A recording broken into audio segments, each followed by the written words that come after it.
Hello, and welcome back to Saran Things, your favorite pop culture podcast. I am your host, Saran Alcaba. How do you guys diddly do? I know if you're anything like me, the pop culture tea this week has you feeling good. It's not just related to Bravo, although Summer House has been feeding us, but we have Alix Earl versus Cooper on the docket today. Also, Hulu has announced the upcoming Secret Lives of Mormon Wives Part 2 OC edition, which isn't very Mormon, and that seems to make people upset. We'll talk more about that later. Also, we have the House of Stacey that is going to premiere on July 29th on Freeform. I have lots of thoughts about that, especially the cast. And of course, we will be catching up on whatever's happening with Lively and the bullshit lawsuit this week. As well as, of course, like I said before, Amanda and West they cannot seem to keep their story straight. Although, well, I guess West. Anyway, you know what? We'll get into the dirty details later. But of course, let's start with our usual main character things, the segment where I catch you up on my life. And the last episode, I was a lot more vulnerable about my personal life than I am generally used to being, as it pertains to my ex and my breakup and the demise of my engagement. And I've got to say, it helped. It really helped. So many people reached out and gave me great advice, told me that I wasn't insane for feeling how I was feeling 2 years later. Truly, shame festers when you're quiet about things, especially when you haven't really done anything wrong. I felt a lot of that alleviated after I just said what I was feeling, because it really helps to know that you are not alone. It's just not something that I'm good at, but this podcast is really helping. So thank you for everybody who's reached out and told me that my feelings were valid, that I'm not embarrassing and pathetic, and that, the more I talk about it and as time goes on, the feelings will subside. And so far you guys have been right. So thank you. Also, in that same vein, guys, I did go on a date this week. It was exposure therapy. He was such a nice gentleman. It was interesting. I did have a lovely time. We went he suggested that we go to a dog park restaurant bar thing called Dog Days in the city. And I was like, yeah, that sounds great. I know he has a dog. So I showed up with Henry, my adorable Yorkshire Terrier, and he was there without his dog. I thought that was a little weird. I was very confused as to why he wouldn't bring him. And he was like, oh no, I think his dog's name was Mr. Biggs, Mr. Butts, Mr. something with a B. Apparently he doesn't like a dog bar type environment. And so I found out a little strange that he would suggest it. I laughed and I was like, did you expect me to bring my dog? And he was like, I didn't really know. And I was like, I'm glad one of us brought our dog, because otherwise it'd be like going to a kid's park and not having a child and just staring at the children. Less creepy, but only marginally so, in my opinion. But anyways, it was a lovely time. I could tell he was nervous as hell. He was very nervous, shaking as he brought his drink up to his mouth, nervous, which was kind of endearing, but also he's 10 years older than me. So not necessarily the vibe I was going for. I don't mind that people find me intimidating at times, especially men. That's generally a good thing in my mind, but not so much so that it hinders your ability to communicate with me. But I think I did a good job of kind of calming him down, disarming him. That's the word I was looking for. By the end of it, he was stuttering and stammering a little bit less. He was very nice, a liberal man, good job, funny enough, kind, tall. But I don't know. He asked me out on another date, basically the next day, and it's been less than a week, but I have not responded to him yet. And I know, Saran, you're a big girl. You're 35 years old. If you do not want to go on a date with a man again, you put on your big girl panties, you text them back and you say, thank you so much for a lovely time. I think you're wonderful, but maybe not. But I don't know, there's something inside of me that the feeling of obligation in any way, if it is not work related, it gives me the willies, and I have this aversion of dealing with it. And I know that's not good. So I'm working on it. You know what? After I finish recording this, I shall text him back and I will be a big girl about it and I will tell him he's lovely. But no, the way I went on this date was after I recorded that episode, I was like, okay, we're going back to Hinge. And so I went on Hinge and I like reactivated and I looked at all my matches and I said yes to a handful of them. And after that first one, even though it went well, I still can't, I'm just too, I don't know. Why can't a man that I am attracted to who fits all my criteria, just knock on my door and say, hey, I'm here. Okay. Like, I don't want to have to shuffle through the frogs to find the prince, even though they're not even like frogs. They're someone's prince. Am I a lazy dater? Again, like I said, I'm a little anxious to put my heart out there again. Okay. Like, I understand that I can maybe like charm you and dazzle you in the first few dates, the first couple months. But again, like there's that feeling of like, oh, will he still be like stammering and tripping over himself after he gets to know me? And again, something that I'm dealing with in therapage, but alas, still in the back of my mind. So I don't know what I'm supposed to feel in order to want a second date at this point, but I'm pretty sure this is not it. And I also can't decide whether that's just because I'm being chicken shit because I don't want to get my feelings hurt long term again. I don't know, but we're figuring it out. He also, like, I don't wear, this is gonna sound so dumb, but I don't wear nail polish, okay? I don't get manicures, I don't get pedicures. I used to do it for a very long time. I never enjoyed it. And then one day it just kind of clicked, like, why the fuck I don't have to do this, so I'm not gonna. So, like, my nails are always short, clean, toenails short, clean, cute, but not like polished or anything. And he said, I love that you don't have any like nail polish or you don't have your nails done. And I was like, oh, okay. Like, why? And he was like, it's just like not my thing with girls. And you know what is so funny? That kind of turned me off because even though I am not a girl who cares about like getting her nails done and whatnot, I'm still like a bougie wench. So I don't want that to be indicative of you thinking that I'm like not like other girls. I am like other girls in many other ways. So that kind of turned me off. But at the same time, I'm in a weird mental spot when it comes to men. So am I just being unnecessarily picky? Perhaps, but it's a first date. Is that not what you were supposed to do? Besides that, dating wise, I made a video on my TikTok saying something along the lines of like, why can't I just find a man who plays like Dungeons and Dragons, who pays his taxes early, who has a good jawline or a great beard and like finds me delightful? There might have been a little confusion in the fact that I personally do not play Dungeons and Dragons. I am not a nerd. I'm going to be very honest with you. I'm not the type to be like, I'm such a nerdy girl. I'm such a goof. Like, sure, I'm funny and I am smart, but I am not a nerd by any stretch of the imagination. But I am looking for my hot, nerdy man. I will support all of your nerdy wants, needs. You want to be a dungeon master? Go for it. You want to play, Settlers of Catan for hours on end every weekend? God bless you, man. God bless you. I will make the martinis. Don't force me to play. If you want to teach me and I get bored, you should think that's cute and let me go on my merry way. I'm not playing the game with you.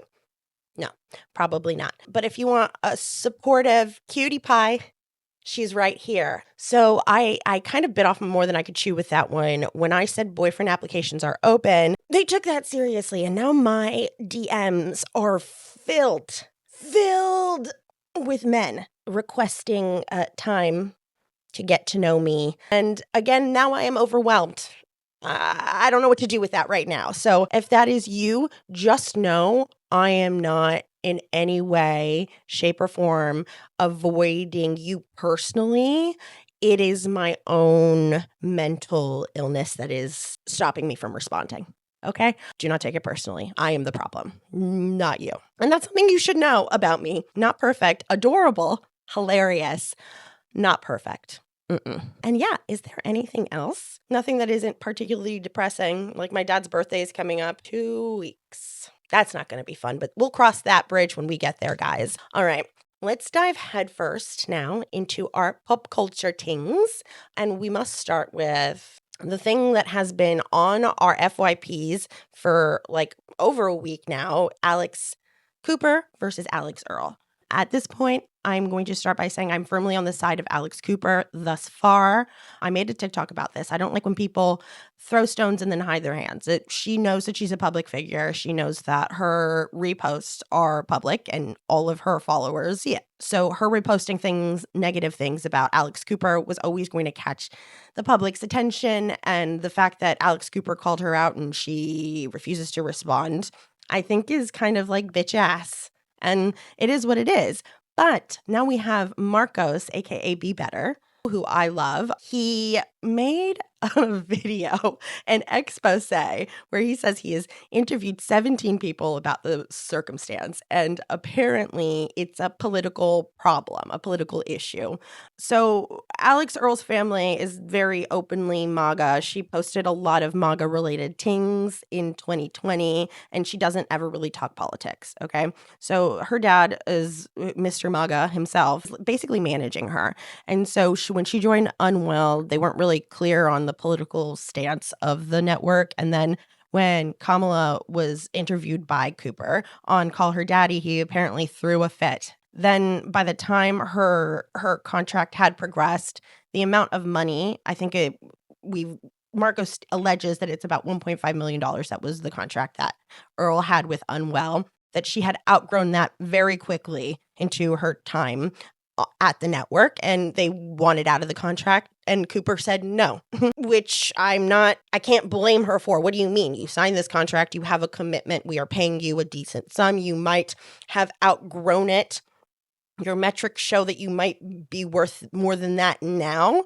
Okay, be a big girl, finish out your contract, and then we can renegotiate. This is actually very similar to what happened with Call Her Daddy and Sophia and Cooper. Sophia was very much like, Call Her Daddy is worth much more than the couple $100,000s that we're getting paid a year per our Barstool contract. Let's, try and get out of this. I don't necessarily know if Cooper kicked Sophia to the curb, but they did part ways. Alex got to stay with the Call Her Daddy brand, and the exact thing that Cooper said she wanted happened. They waited out their contract. I think it was $500K at that point.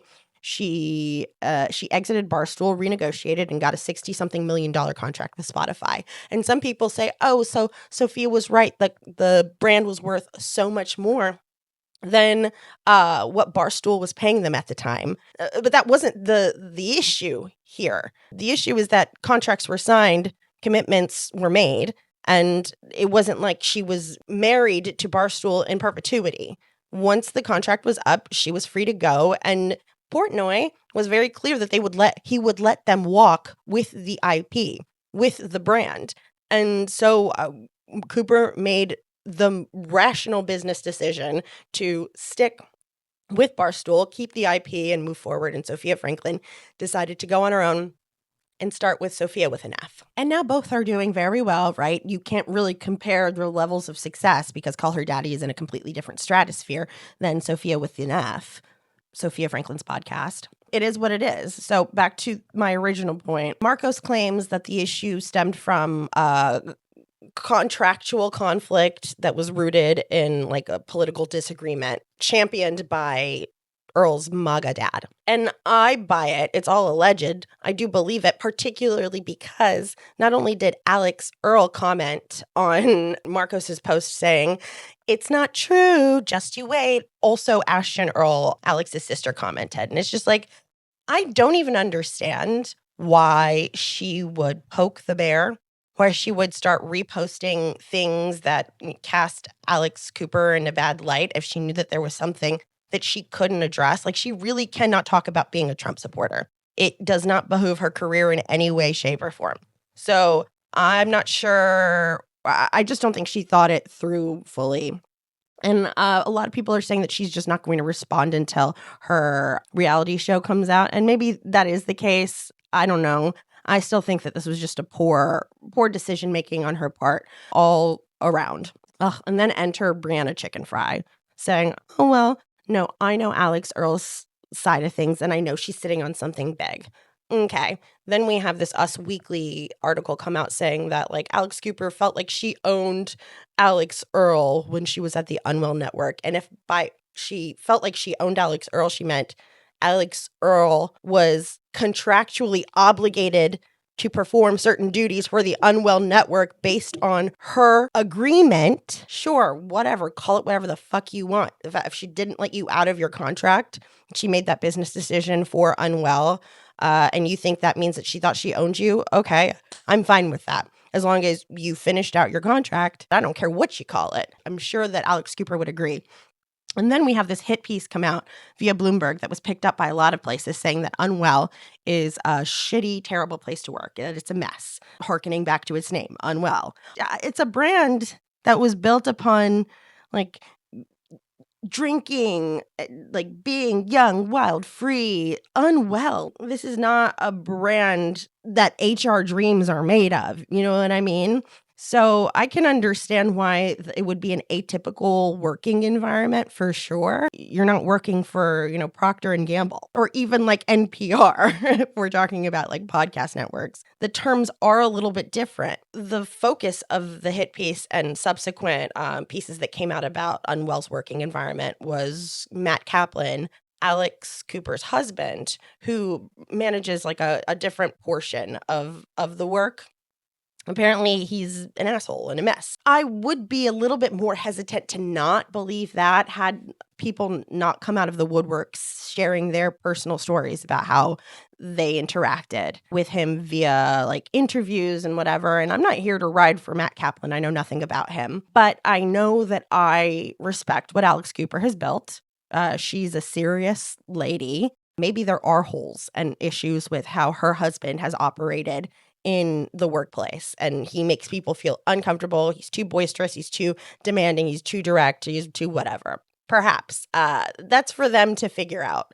All I know is that the timing of these articles coming out in conjunction with the back and forth between Cooper and Earl, it doesn't feel particularly organic. Is where I'll leave it. That's the sitch right now with Alix with an I and Alix with an E. I don't think that we're going to have any kind of resolution prior to whatever happens with Alix Earle's reality show coming up. I'm sure this will be like episode 1T. Like we'll see it in the trailer. I'm sure we'll see Alex Cooper being like, Miley, what's good? Probably not going to watch it, but I wish her the best of luck. And that is all regarding that. Okay, next on the docket, we have Hulu's event that happened yesterday where they announced a whole slate of new shows. And the ones I want to talk about are The Real Housewives, Secret Lives of Mormon Wives, OC edition. The new cast is Aspen Ovard, Avery Woods, Bobby Altoff, someone named Salome Andrea, McCall DePron, Chandler Higginson, Ashley Pease, and Madison Fisher-Nay Bontempo. I don't know who anyone but Aspen, Avery, and Bobby are. Those three alone have me gagged. I think that the general consensus online is people are really digging in on the fact that why is it called Secret Lives of Mormon Wives when none of these bitches are Mormon? And I do agree. I think that is a little cray. I think Aspen Ovard is the only one that was ever Mormon on this cast, or Bobby Altoff too. I don't know.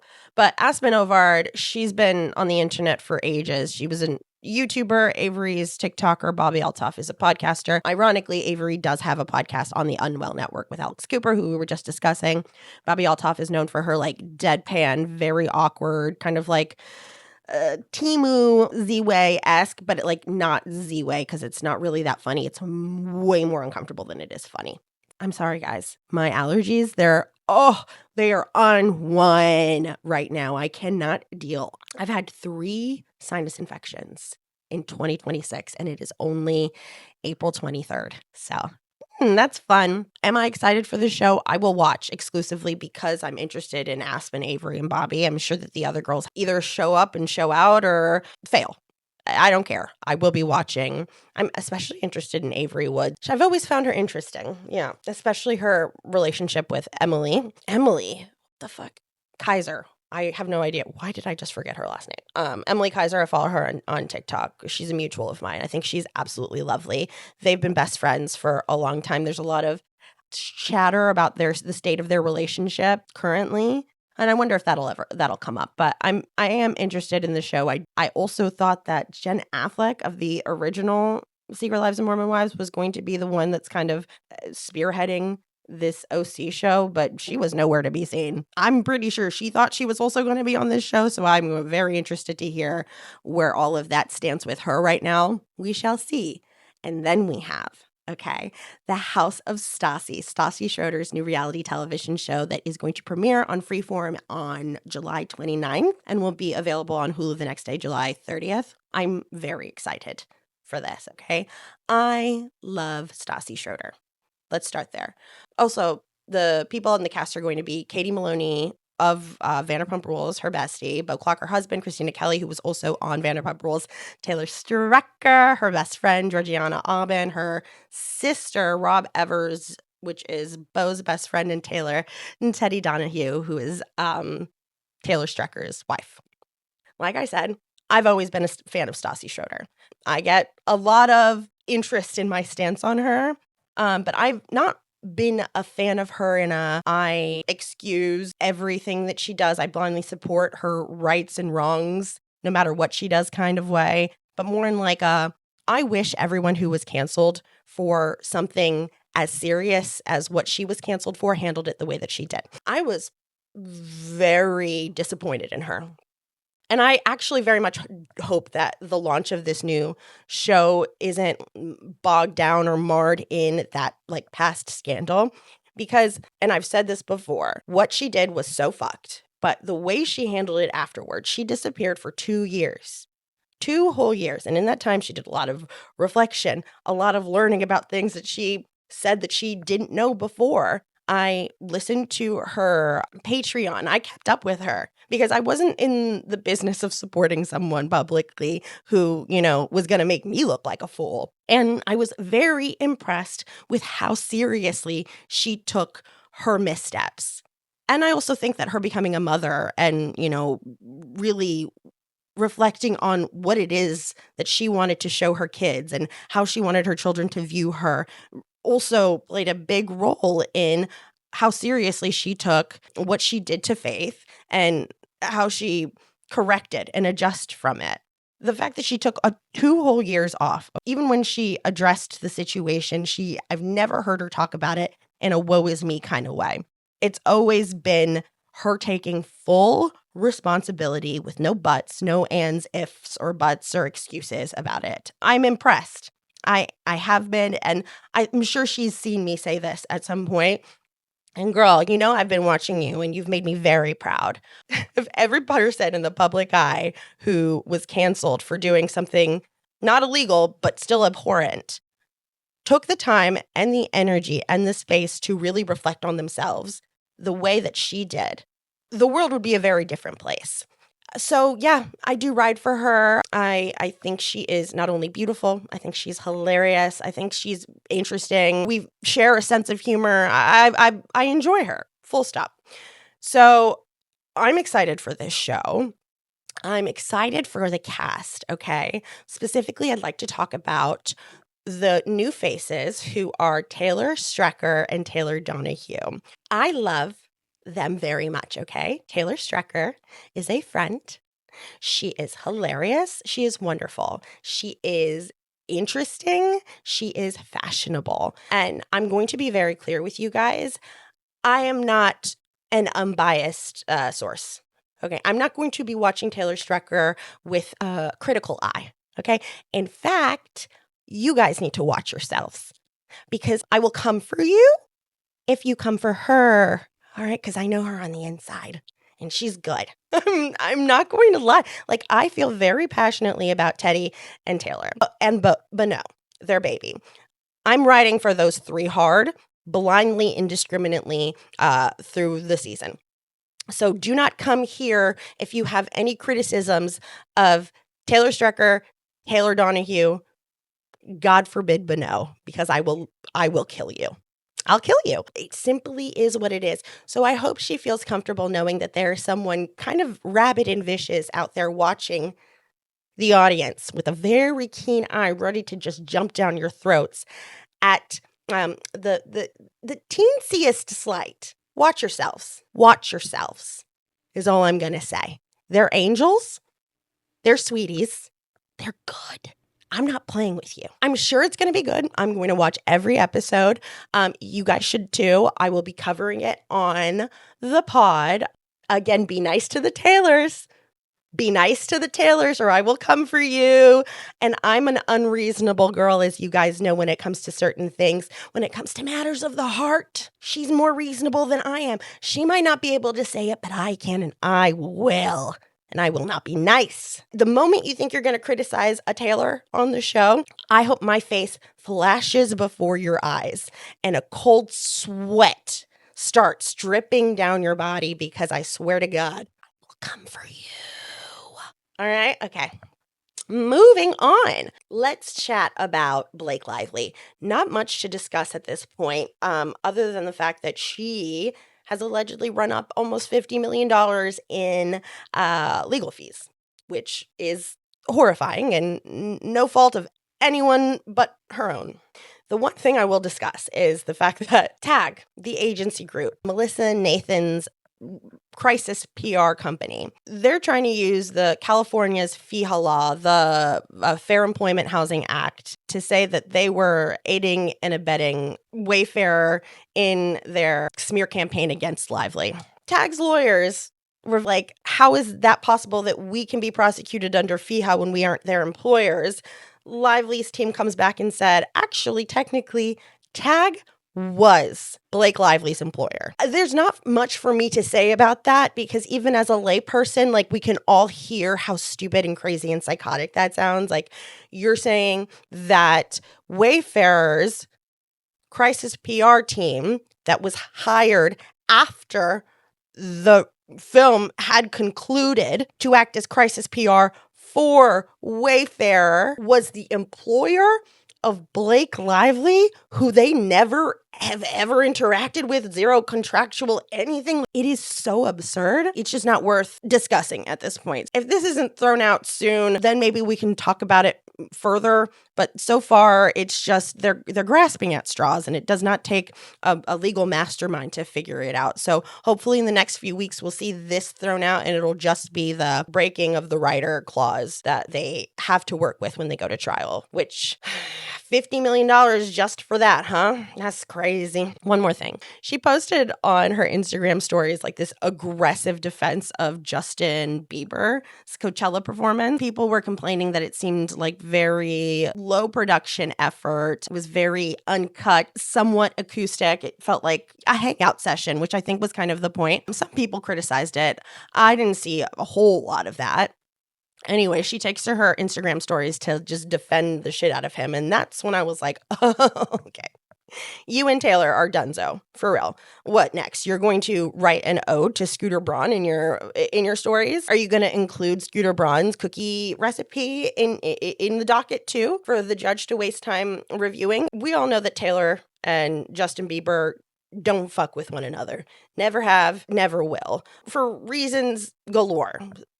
To do with Scooter Braun being his manager for a very long time, even though at this point they are now estranged. Also, the fact that he was a shitty boyfriend to her best friend, Selena. Like, they have never been on good terms. They will never be on good terms. So I feel like Blake Lively randomly going so hard for Justin Bieber is kind of a slap in Taylor Swift's face, something that she would have never done like 2 years ago prior to all of this. That made me giggle a bit. Otherwise, yeah.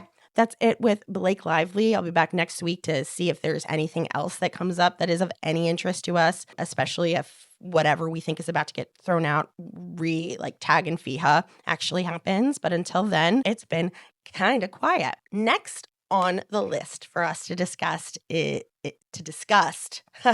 slip of the tongue, West and Amanda. But also let's talk about Ciara first, because Ciara did her glamour cover and she looked incredible for it, of course, as usual. And it was just announced that she is going to be a member of Dancing with the Stars this next season. And I'm so excited for her. This is very much in line with the ascent that we expected of her post this wild-ass betrayal. I'm sure she's going to do great. I've never really seen her dance before. I don't really care. I'm going to be voting for her regardless. My one thing, though, AVC, do not pair her with Ovchenko. Gleb, whatever. Do not pair her with Gleb.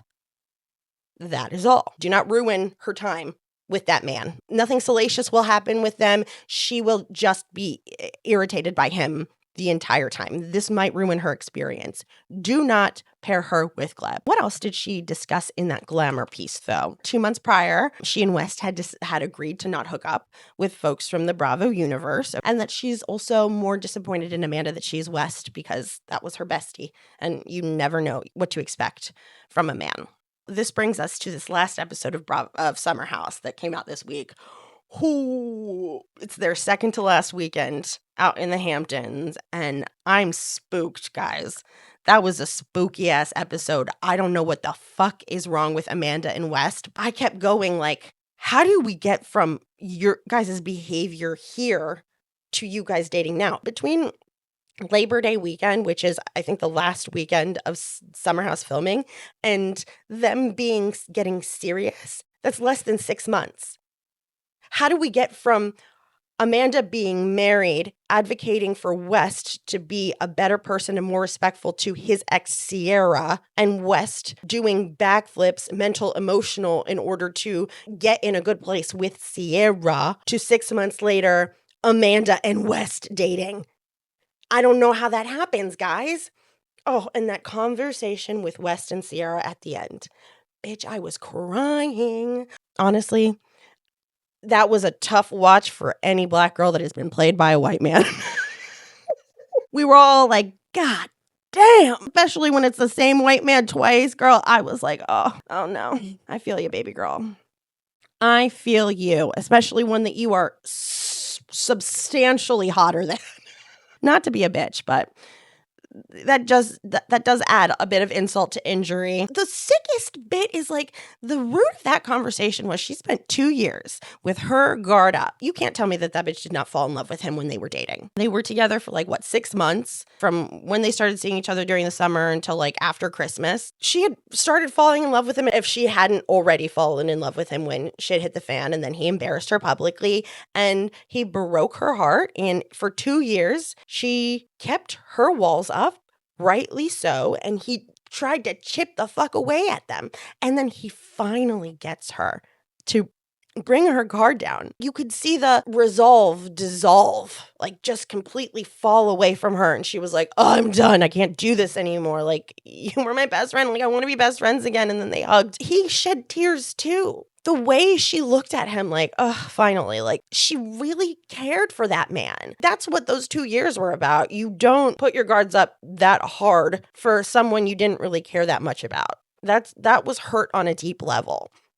And for him to finally get them down and get her to say, you know what, let's be besties again. Let's just do this. And then for him to less than 6 months later fuck her over with her best friend. What does one say to that? Jesse was just on Watch What Happens Live, and he was saying that he spoke to West and he gave him advice you need to be very respectful during the reunion. You have to come in with contrition, apologize, take accountability. And he said that West seems a little amped up about this. He's probably going to come in fighting, a little aggressive, talking about timelines, how there wasn't any overlap, everyone was single. That's not the point. It doesn't matter if everyone was single. You had just had a conversation with her a couple months prior about no longer hooking up with anyone in the Bravo universe so that their relationship could continue being okay. He said in that episode, he was wondering if they were possibly rekindling things or if this was just a friendship type thing.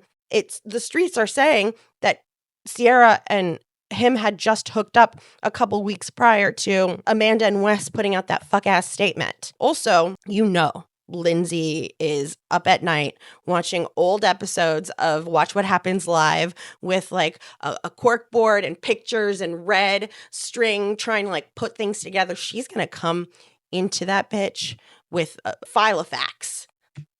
I don't know what that is, but it feels like the right thing. like one of those big ass accordion folders of dates, timelines, and I'm here for it. Like she's activated, and that makes me happy. Same with Andy Cohen, because literally every episode of Watch What Happens Live since this is broken, he's asked every person who sat in front of him, like, so what do you know about West and Amanda? Like, when was the last time you saw them interacting? Like, it doesn't matter if they are on Summer House. It doesn't matter who they are, how old they are, in what context he's ever seen them interact with Amanda or West. He's like, so do you know anything? And the most recent episode was Mia from Southern Hospitality, which I've just started watching and is actually very good. She apparently had gone out on a date with West in September, and she saw Amanda after that at some point, and Amanda told her, oh yeah, West pre-gamed your date with me at my apartment, and I was like giving him advice and whatnot, and that was in September. And Mia was like, I thought it was like cute, like you're being a good friend. Obviously, Mia assumed Amanda was married. Why would she think that anything untoward was going on with him and her at the time? But now in retrospect, hindsight's 2020, who knows what was happening. It's also very weird. Also, in terms of timeline, West said, oh, things started getting serious in February on his podcast with that blonde MAGA lady. First of all, do you mean September 2026? I mean, February 2026 or February 2025, first and foremost. Also, let's zoom out a second, because November is when Amanda was like, that's when Kyle and we moved out of the same place. We started living separately, but we agreed we were going to be exclusive. We were just going to start dating each other again. Okay. November. And then December is Ciara's birthday, where Amanda doesn't show, but West does. And they have a conversation about how the best thing for our relationship and, to see how things move forward is if we're not romantic with anybody else in the Bravo universe. Okay. December. January 19th is when Kyle and Amanda come out with their statement saying that we have called it quits. Okay. We've broken up. January. February 4th was when Amanda and Ciara go on Watch What Happens Live together. And Andy Cohen asks them, who do you think is going to start dating first, Amanda or Kyle? Amanda's like, probably me. Okay. And Andy also asks questions about like West's butt. And it's very clear that West and Ciara are in an excellent place, if not borderline romantic place, by the way she was talking about his rear end. And Amanda's just like, giggling, sitting there like a dumbass. Now West goes on his podcast saying that's when things started getting serious, is in February. So what the fuck? That means that Amanda was already hooking up with West when they were at that taping of Watch What Happens Live in the beginning of February, which blows my motherfucking mind. Sick and twisted. My assumption is that when Kyle and Amanda came out at like the end of January saying that this relationship is over, that was when their relationship opened up and they were allowed to see other people. That's only November, December, January. That's only 3 months after they moved out. It would make sense that they spent 3 months trying to see if they could make it work, and then they couldn't, and then they put out the statement. January 20th, you go out on your first date with a homeboy. A couple weeks later, it's serious? What are you talking about? Not to mention, like I said, homeboy was still on Raya. People were saying in February that they saw him making out with other people. Then we have the Mija of it all. You bet your ass Mija is going to have some tea to spill whenever this reunion airs. I'm sure she is just biding her time and waiting to hear whatever lies he spews in order to be able to come back at him with the proper heat. And speaking of lies, I don't believe anything that man said. West said on his podcast with the blonde MAGA lady that someone had gotten a hold of Amanda's phone number and had texted her calling her a home-wrecking whore. And first of all, West is the home-wrecking whore in the circumstance, without a shadow of a doubt. The only home that we were certain of was that of Amanda and Ciara. They had the home. West wrecked it. That being said, I don't believe him. I don't believe him that things started getting serious in February. I don't even believe him that someone got Amanda's phone number and started texting her mean shit. They have lied so thoroughly, so consistently to so many people. He lied straight to Andy on his own damn show. That takes some cojones, you know what I mean? So I don't believe anything that they've said thus far, and it's going to take a lot for me to believe anything that they say during this reunion. And frankly, I do believe that Ciara knows a lot more than they think that she knows. It would really be in their best interest to just straight up tell the truth, because look how well lying has worked out for them thus far. Also, what the fuck was them with that Yankees game? You're gonna sit there and kiss? You're not gonna give it any time? That was so crazy to me. Like, it's just gross. Like, it's skeezy. Not only to Ciara, but also to Kyle. Lip readers are saying, Amanda said, act like you like me, before they kissed or right after they kissed. And that helps the idea that this relationship isn't actually real. If I was their PR team, I would say you guys better stick to each other like glue. I don't give a fuck if you have to go to a 24-hour chapel in Vegas to get married to justify this and pop out a damn kid. Because that's the only thing that's going to save you guys if this is true love. So you got to come into this reunion as a team, as a unit with your story together. That's a lot of pressure.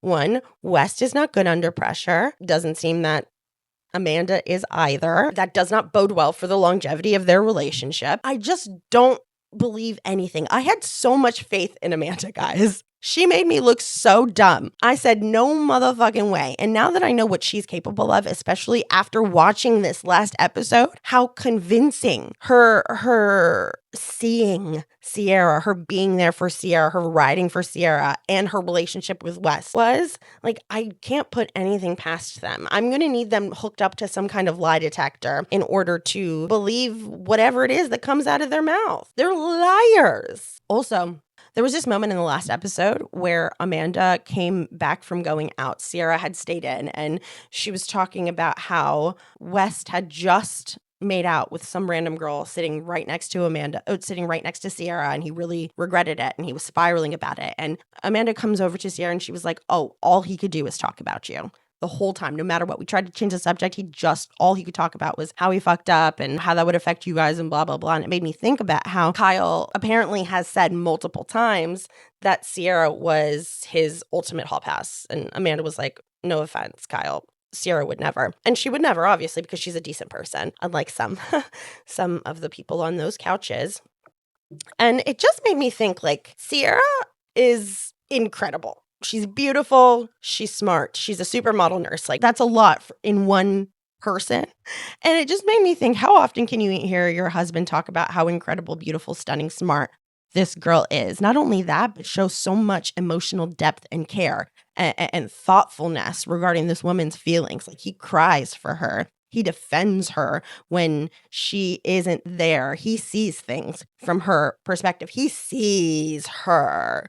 Kyle is on team Ciara, regardless of whether or not Ciara is on team Kyle. Ciara's on team Amanda. Kyle's on team Ciara, like, regardless. And I guess Amanda's on team Amanda. She's certainly not on team Kyle or Ciara. Ew, she's on team West. Ugh, gross. Anywho's it just made me think, like, how jealous has Amanda probably been of Ciara for so long? These men around her salivating after her. Her career has flourished even before all of this. The red carpets that Ciara is invited to, very different from the ones that Amanda is invited to. The brand deals that Ciara gets, very different from the ones that Ciara gets. The attention from men, no matter how fraught it might be in Ciara's mind, it's still there. She is put on a pedestal. Always. Always. For a woman with very low confidence, as Amanda clearly has, that could be grating. So perhaps some point, psychologically, subconsciously, she found herself in competition with Ciara. And one way she felt she could get ahead of her was to get this guy that Ciara, for some reason, was like besotted by. It's a theory, one that does make sense to me. I hope something about this jealousy does come up during the reunion. I don't know. Maybe I should have submitted a question. I just don't know if they allow questions from people with podcasts or public figures or whatnot. I doubt it, but I do wonder. I think that's all for Surround Things today. I've had such a lovely time chatting with you guys. Please please follow me on Instagram at SaronThings and like and subscribe this episode. You can listen to it, find it wherever it is that you listen to podcasts, whether it's on Apple Podcasts, Spotify, or anywhere else. I love you guys lots, and I look forward to chatting with you next week. Doodaloo!